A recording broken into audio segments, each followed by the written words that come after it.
It was a full process, especially getting the whole Snyder cut into one project because it kind of lived. We had the studio, the official like studio backup of the Nexus. And then there was this other hard drive with an additional cut on it that had different edits than what was in the studio version. So it was, we just had to kind of meld them together.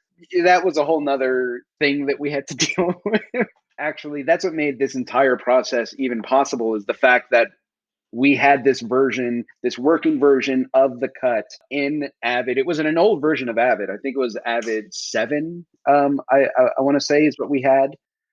And so we just we made sure that, you know, whatever effects, and we had how many tracks? I think we had 24 tracks of audio, of packed audio, not stems, like just built Avid tracks of just a lot of work that went into keeping it all together. And then we broke it down into reels, and then we started pulling threads on the sweater, and it's like, no, it's all gonna unravel. But that was another fun process of keeping it all in one kind of cohesive project.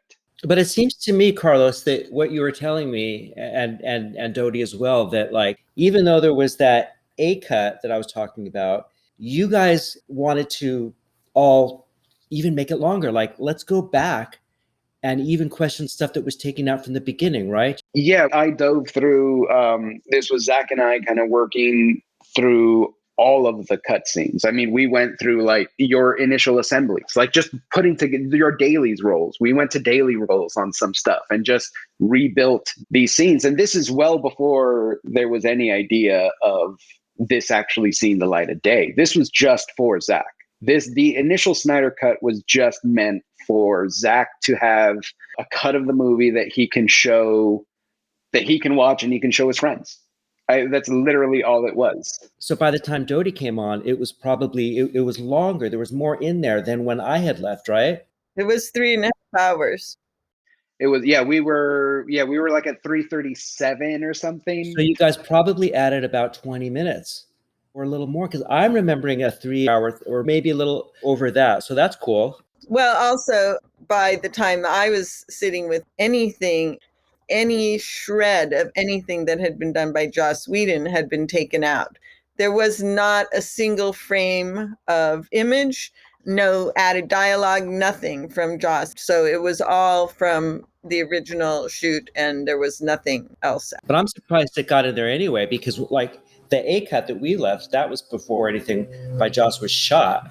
Yeah, what we ended up doing was using some of the Joss finished visual effects to kind of augment our cut just so that we wouldn't have green screen. Right. And that's what the initial Snyder cut was. And that's actually why the Snyder cut was framed in 1/6 and was black and white. He didn't want it to be 1/8 because he didn't want it to look like the theatrical version. And we couldn't go the full 4:3 or the full 1/3 because we didn't have those visual effects. Like we were stuck to 1/8. So then 1/6 was the like kind of happy medium.